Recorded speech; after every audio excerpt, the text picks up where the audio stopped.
തിരുവചന സന്ദേശങ്ങൾ ശ്രവിക്കുന്നതിനായി ഭാഗ്യവചനധാര ഇന്ന് തന്നെ സബ്സ്ക്രൈബ് ചെയ്യുക. പ്രിയേക ദൈവത്തിന് സ്തുതി. ഭാഗ്യവചനധാരയിലേക്ക് ഏവർക്കും സ്വാഗതം. അപ്പോസ്തല പ്രവൃത്തികൾ 12-ാം അധ്യായം 23-ാം വാക്യം.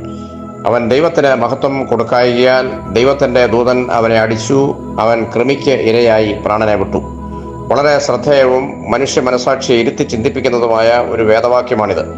ക്രൂരനും നിഷ്ഠൂരനും അധർമ്മിയുമായ ഒരു രാജാവിന്റെ ദയനീയ അന്ത്യമാണ് ഇവിടെ നാം കാണുന്നത്. കർത്താവിന്റെ കാലത്ത് നിഷ്ഠൂരമായി പിഞ്ചു കുഞ്ഞുങ്ങളെ പോലും കൊന്നൊടുക്കിയ കുപ്രസിദ്ധനായ ഹേറോദാവിന്റെ ചെറുമകനാണ് ഇവിടുത്തെ കഥാപാത്രമായിരിക്കുന്ന അഗ്രിപ്പ രാജാവ്. അദ്ദേഹമാണ് കർത്താവിന്റെ ശിഷ്യനായ യാക്കോബിനെ വാൾ കൊണ്ട് വെട്ടിക്കൊല്ലുകയും പത്രോസിനെ അതുപോലെ വകവരുത്തുവാൻ ഉദ്ദേശിച്ച് ജയിലിൽ അടപ്പിച്ചതും. എന്നാൽ ദൈവത്തിന്റെ ദൂതൻ അർദ്ധരാത്രിയിൽ പത്രോസിന്റെ ചങ്ങലക്കെട്ടുകളെ പൊട്ടിച്ച് കാരാഗ്രഹവാതിൽ തുറന്ന് അവനെ വിടുവിച്ച സംഭവം അപ്പോസ്തല പ്രവൃത്തികൾ 12-ാം അധ്യായത്തിൽ നാം വായിക്കുന്നുണ്ടല്ലോ. ഈ സംഭവത്തിൽ ക്രുദ്ധനായ ചക്രവർത്തി കാരാഗ്രഹ പ്രമാണിയെയും കാവൽക്കാരെയും കൊല്ലുവാൻ കൽപ്പന പുറപ്പെടുവിക്കുകയും കൊല്ലിക്കുകയും ചെയ്യുന്നു. ഈ സന്ദർഭത്തിൽ സോർ സീദോൻ പ്രദേശത്തുള്ള ആളുകളുമായി അഗ്രിപ്പ രാജാവ് കടുത്ത ശത്രുതയിൽ ആയിരുന്നു. ഈ ശത്രുത മൂലം അവർക്ക് യഹൂദ്യരിൽ ലഭിച്ചുകൊണ്ടിരുന്ന ഭക്ഷ്യധാന്യങ്ങൾ രാജാവ് നിരോധിച്ചു. ഭക്ഷ്യധാന്യങ്ങൾ ലഭിക്കാതെ വന്ന ജനം എങ്ങനെയെങ്കിലും രാജാവിനെ പ്രസാദിപ്പിച്ച് അത് ലഭിക്കുവാനുള്ള ശ്രമം നടത്തി. അതിന്റെ ഫലമായി രാജാവിന്റെ അന്തഃപുര സേവകനായ ബ്ലസ്തോസ് എന്ന വ്യക്തിയെ വശത്താക്കി രാജാവുമായി നേരിട്ട് ഒരു സന്ധി സംഭാഷണത്തിന് അവസരമൊരുക്കി. രാജാവ് പട്ടുവസ്ത്രങ്ങൾ ധരിച്ച് ആഡംബര വേഷവിഭൂഷിതനായി സിംഹാസനത്തിൽ പ്രതാപിയെ പോലെ ഇരുന്ന് ജനത്തോട് സംസാരിച്ചു. കാര്യം സാധിക്കേണ്ടിയിരുന്ന ജനം രാജാവിന്റെ സംസാരത്തെ പുകഴ്ത്തി, ഇത് മനുഷ്യരുടെ ശബ്ദമല്ല, ദേവന്റെ ശബ്ദം പോലെ ഇരിക്കുന്നു, അങ്ങ് മനുഷ്യനല്ല, സാക്ഷാൽ ദൈവമാണ് എന്നെല്ലാം പറഞ്ഞ് ജനം മാർത്ത് വിളിച്ച് അദ്ദേഹത്തെ വാഴ്ത്തുവാൻ തുടങ്ങി. ഇത് കേട്ട് കുറെ കൂടെ അഹംഭാവത്തിൽ അയാൾ നിഗളിക്കുകയും ദൈവത്തെക്കാൾ വലിയവനായി സ്വയം പ്രകടിപ്പിക്കുകയും ചെയ്തു. ഉടനെ തന്നെ അവൻ ദൈവത്തിന് മഹത്വം കൊടുക്കായികയാൽ ദൈവത്തിന്റെ ദൂതൻ അവനെ അടിച്ചു, അവൻ കൃമിക്ക് ഇരയായി പ്രാണനെ വിട്ടു എന്ന് അവിടെ രേഖപ്പെടുത്തിയിരിക്കുന്നു. എങ്ങനെയാണ് ഈ മരണം ഉടനെ സംഭവിച്ചത് എന്നതിന് വേദപുസ്തകത്തിൽ വിശദീകരണമില്ല എങ്കിലും ജോസിഫസ് എന്ന സഭാ ചരിത്രകാരൻ രേഖപ്പെടുത്തിയിരിക്കുന്നത് ഉടനെ തന്നെ ഒരു മഹാവ്യാധി അദ്ദേഹത്തിന് പിടിപെടുകയും അദ്ദേഹം മരണം വരെ ബോധരഹിതനായി കിടന്ന് ഏതാനും ദിവസങ്ങൾക്കകം കൃമിക്ക് ഇരയായി മരിക്കുകയും ചെയ്തു എന്നാണ്.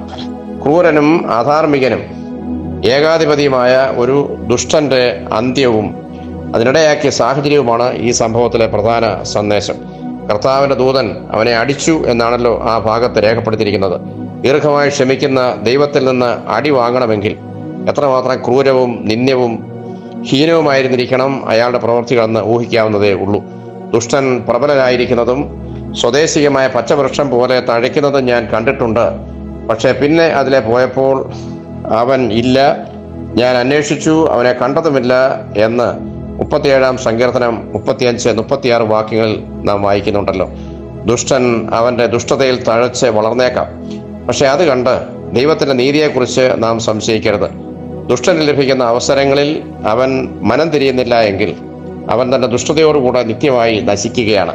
അതാണ് ഒരു മനുഷ്യന്റെ ജീവിതത്തിലെ ഏറ്റവും പരിതാപകരമായ അവസ്ഥയും ദുരന്തമായ അന്ത്യവും. ചരിത്രത്തിൽ എത്ര ഏകാധിപതികളുടെ ദാരുണ അന്ത്യം രേഖപ്പെടുത്തിയിരിക്കുന്നു നാം കണ്ടിരിക്കുന്നു. 42 വർഷം ലിബിയയിൽ ഏകാധിപതിയായിരുന്ന ഗദ്ദാഫി എന്ന ഭരണാധികാരി ഒടുവിൽ വിമതന്മാരെ ഭയന്ന് മലിനജലം ഒഴുകുന്ന ഡ്രെയിനേജ് പൈപ്പിൽ ഒളിച്ചിരുന്നതായും അവിടെ നിന്ന് അദ്ദേഹത്തെ വലിച്ചിഴച്ച് വെടിവെക്കുവാൻ പുറത്തേക്ക് എടുത്തിട്ടപ്പോൾ എന്നെ വെടിവെക്കരുതേ, കൊല്ലരുതേ എന്ന് കൈകൂപ്പി നിലവിളിച്ചതായും റിപ്പോർട്ടുണ്ടായിരുന്നു. ഈ അടുത്ത കാലത്ത് 2011 നടന്ന സംഭവമാണ്. എത്ര ദാരുണമായിരുന്നു ആ ക്രൂരനായ ഭരണാധികാരിയുടെ അന്ത്യമെന്ന് കാണാവുന്നതാണല്ലോ. അതുപോലെ തന്നെ വേദപുസ്തകത്തിലും ക്രൂരനായ അനേകരുടെ ആ ദാരുണമായ അന്ത്യം നാം കാണുന്നുണ്ട്. ആഹാബിന്റെയും ഇസബേലിന്റെയും അന്ത്യം അതിലൊന്നാണ്. നിഷ്കളങ്കനായ നാബോത്തിനെ വഞ്ചിച്ച് അവന്റെ മുന്തിരിത്തോട്ടം കൈവശപ്പെടുത്തിയ ഇസബേലിന്റെ അന്ത്യം 2 രാജാക്കന്മാർ 9:31-35 വരെ വാക്യങ്ങളിലും ആഹാബിന്റെ അന്ത്യം 1 രാജാക്കന്മാർ 22:38 നാം വായിക്കുന്നുണ്ടല്ലോ. 2 അന്ത്യവും എത്ര നിന്ദ്യവുമായിരുന്നു, എത്ര ദയനീയമായിരുന്നു. ഏത് കൊടും ക്രൂരതയും ചെയ്തു കൂട്ടുന്നവർ അത് ചെയ്യുമ്പോൾ അതിന്റെ അനന്തര ഫലത്തെക്കുറിച്ചും അത് തന്നിലേക്ക് തന്നെ തിരിച്ചു വരുന്ന ഇരുവായത്തരമുള്ള വാളാണെന്നും തിരിച്ചറിയുന്നില്ല എന്നതാണ് ദയനീയമായ യാഥാർത്ഥ്യം. രണ്ടാമത്, മുഖസ്തുതിയും മറ്റുള്ളവരുടെ പ്രശംസയും കേട്ട് ദൈവത്തെക്കാൾ വലിയവരെന്ന് സ്വയം നിഗളിക്കുന്ന നേതാക്കന്മാർക്കുള്ള താക്കീതാണ് ഈ വേദഭാഗം. ഇന്ന് ആത്മീയ രംഗത്തും രാഷ്ട്രീയ രംഗത്തും സാമൂഹ്യ രംഗത്തുമെല്ലാം പ്രവർത്തിക്കുന്ന നേതാക്കന്മാരും പ്രവർത്തകരും മനസ്സിലാക്കേണ്ട ഒരു വലിയ വിഷയമാണിത്. രാജ്യവും ശക്തിയും മഹത്വവും എന്നേക്കും നിനക്കുള്ളതാകുന്നു എന്ന് സ്വർഗസ്ഥനായ പിതാവേ എന്ന പ്രാർത്ഥനാ ഭാഗം ദിവസവും കുറഞ്ഞ 7 നേരത്തെ പ്രാർത്ഥനയിലും ഉരുവിടുന്നവർ സ്വന്തം മഹത്വത്തെക്കുറിച്ചും ഭരണ സാമർഥ്യത്തെക്കുറിച്ചും പ്രസംഗ പാഠവത്തെക്കുറിച്ചും സംഘടനാ വൈഭവത്തെക്കുറിച്ചും ആരാധനയുടെ മനോഹാരിതയെക്കുറിച്ചും ഒക്കെ കൂടെ നിൽക്കുന്നവർ പുകഴ്ത്തി പറയുമ്പോൾ അതിൽ മതിമറന്ന് അഹങ്കരിച്ച് സ്വയം ദൈവത്തെക്കാൾ വലിയവരെന്ന് ചിന്തിക്കുന്ന ആത്മീയ നേതാക്കന്മാർ ഇന്ന് ആത്മീയ മേഖലയിൽ കൂടി വരുന്നില്ലേ എന്ന് ചിന്തിക്കണം. അതുപോലെ തന്നെ കാര്യസാധ്യങ്ങൾക്ക് വേണ്ടി അടുത്ത് കൂടുന്നവരുടെ പുകഴ്ത്തുപാട്ടുകളിൽ രമിക്കുന്ന നേതാക്കന്മാർ, അത് ആത്മീയ രംഗത്തും രാഷ്ട്രീയ രംഗത്തും സാമൂഹ്യ രംഗത്തും എല്ലാം നമുക്ക് കാണാം. അവർക്കും അഗ്രിപ്പ രാജാവ് ഒരു പാഠമാണ്. മഹത്വം ദൈവത്തിന് മാത്രം, ദൈവരാജ്യത്തിന്റെ മഹത്വത്തിന് വേണ്ടി മാത്രമായി പ്രവർത്തിക്കുവാനും ചിന്തിക്കുവാനും അതിനല്ലാത്ത ഒന്നും ജീവിതത്തിൽ ഉണ്ടാകരുത്, വേണ്ട എന്ന തീരുമാനമെടുക്കുവാനും കഴിയുമ്പോഴാണ് ക്രിസ്തീയ ജീവിതം, ആത്മീയ ജീവിതവും സാമൂഹ്യ ജീവിതവും വിജയമായി തീരുന്നത്. അത് നമ്മുടെ ലക്ഷ്യമായിരിക്കട്ടെ. അതിന് ദൈവം നമ്മെ സഹായിക്കട്ടെ എന്ന് പ്രാർത്ഥിക്കുന്നു. നന്ദി, നമസ്കാരം.